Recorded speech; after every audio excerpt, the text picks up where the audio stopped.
To orient ourselves, we are in priority area 1, which is on facilitating the adaptation of people and firms.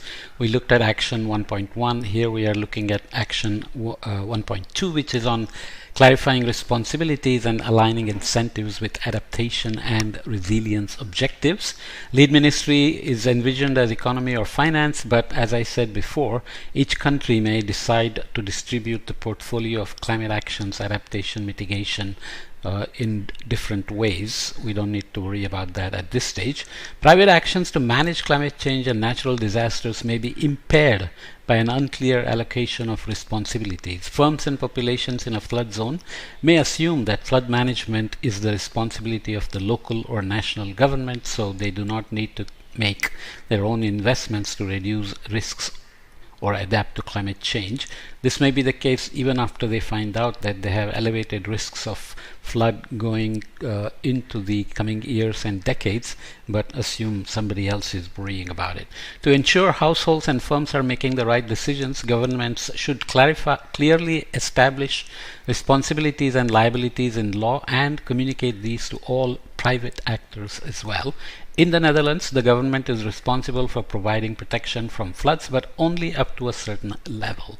It publishes simple maps outlining residual flooding risks despite flood defenses. These maps help all private actors decide where to buy a house or build a factory, the construction standards they should implement, and the levels of financial preparedness they will need. So government has done something, it provides what it is doing and where its responsibilities end, and then it becomes the responsibility of private actors. In terms of taking action, sample targets and indicators here. Law allocating responsibilities and liabilities for disaster risk management and climate change impacts passed. Target level of residual risks published and made publicly available, for example, through residual flood risk maps. Residual risk obviously here means government has done something, and then below that whatever happens is the residual risk that's up to you to deal with. Specialized agencies to manage water sharing at the watershed level established. Okay, so here we are looking at a figure showing the creating the right resilience incentives for infrastructure service providers requiring a consistent set of regulations and financial incentives. We already looked at this, so we'll just briefly summarize it. We are going from small and frequent hazard to major rare event, and we are going from minimum standards in terms of intensity of hazards and what it requires, and force majeure here. And we are looking at intolerable risks that we talked about before, where infrastructure provided by a private player in this case should resist frequent hazards, which are, whatever it is defined as for that particular place. And here the risk is with the provider, and at the other end you have acceptable risks. So for rare events, infrastructure assets are expected to experience damage or disruptions that need to be managed through contingent planning, and here the risk is with the government. So let's say government pays a private contractor to build a bridge. The bridge has to meet the standards of being able to withstand frequent hazards and manage the intolerable risks. It cannot keep falling at every little hazard. But if there is a big earthquake and the bridge falls, then the government steps in and takes responsibility for that. So you have various steps here that we have looked at. I won't go into the detail. So you have project specific design here happening at risk, at least partly with the provider. Insurance may be required in the middle, where the provider assumes some risk. Government is at this end, and you have, local community may take insurance to manage the residual risk in this case. Main causes of delivery delays in Tanzania as an example. So here we are looking at water outages. So here is some scale that is measuring the delay. Internal problems, other transport disruptions, power outages, and supply chain delays. So this is looking at delivery as a particular sector and looking at the various factors that play into delays in Tanzania in particular. Okay, so that's a very brief introduction to Action 1.2, which is really on clarifying responsibilities and aligning incentives with adaptation and resilience objectives. So you can read up the details on this in the report. Moving on to Action 1.3 here, facilitate access to technologies through research and development investments and trade policies. Could be under Economy or Finance Ministry, with Environment and Infrastructure being partners.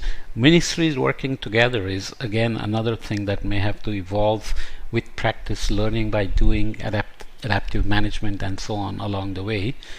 Effective adaptation will depend on countries being able to draw on the best available technologies for mitigating climate change impacts, especially in the agriculture and health sectors.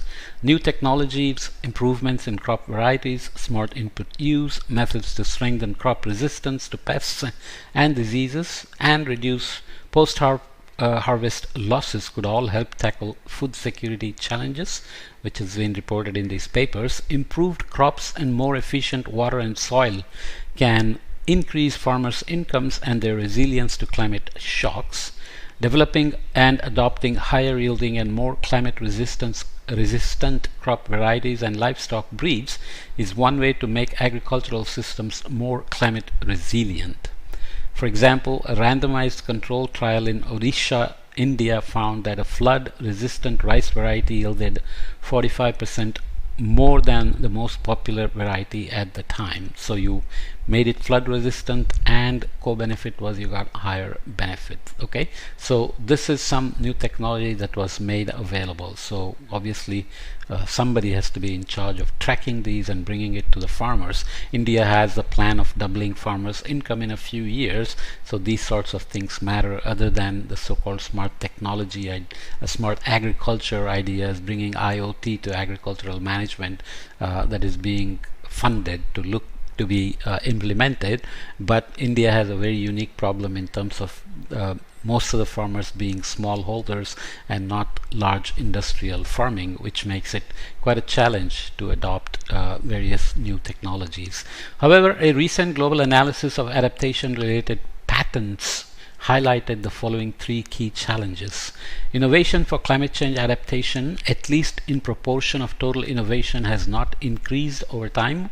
We'll look at a figure in a minute, even though identified needs have arguably increased significantly.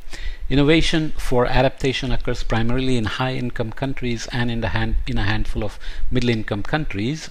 Analysis of international patents suggests that not only are there close to no patented innovations in low-income countries, but patented innovations from middle and high-income countries are not transferred to these countries. US, for example, has a massive investment in agricultural research and development, which has kept it as a dominant force in the global market of agricultural products, food products, and so on. And this is not possible for every country to invest that much money.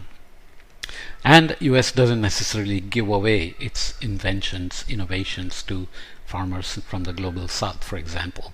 Adoption of available new technology in low-income countries is often slow and limited. For example, high transport costs and poor distribution systems mean that fertilizer application remains low in Africa. Other barriers to the widespread adoption of new technologies include cultural issues, lack of information and education, and implementation costs. So even when you know there is a good GMO seed available, or some new variety of rice or new way of cultivating rice, cultural practices may not allow quick adoption of new approaches, new technologies. So mental model of the farmers have to be understood to introduce socio-technical transformations or changes. In some cases, technologies, goods or services that could support adaptation are difficult to import due to a lack of internal capacity or trade policies and barriers. Policy change may be the most efficient way to help people access adaptation-related technologies, since developing domestic technologies and producers can be long and costly. So how do you outsource innovation and pay for the price, right? So if US wants to charge a lot for giving some of its innovation on growing cereals, pulses, whatever, how do you make a quick transition? Distribution here, table 1, distribution of exported patented climate change adaptation technology innovations between income groups. Here we are looking at origin of innovations in terms of high income, middle income, and low income, and destinations here. High income to high income is 66%. So the parenthesis is some number where you look at all technologies or only specific adaptation technologies. From high income to middle income drops precipitously. To low income it's basically zero. From middle income to high income is only 5%. From middle income to middle income is less than 1%. So you have to understand what the dynamics are in terms of sharing when market force is involved. And to low income is zero. From low income to low income, the exported patented climate change adaptation technology is less than 0.1%. To middle income is less than 0.01%, and zero between low income to low income. So it tells you the barriers that are there. Figure 5 that we mentioned, innovation for climate change adaptation as a share of total innovation. This is going from 95 to about 2016. Share of climate adaptation in inventions in percentage. So pure adaptation and all adaptations. So pure adaptations are aimed at climate change in agriculture.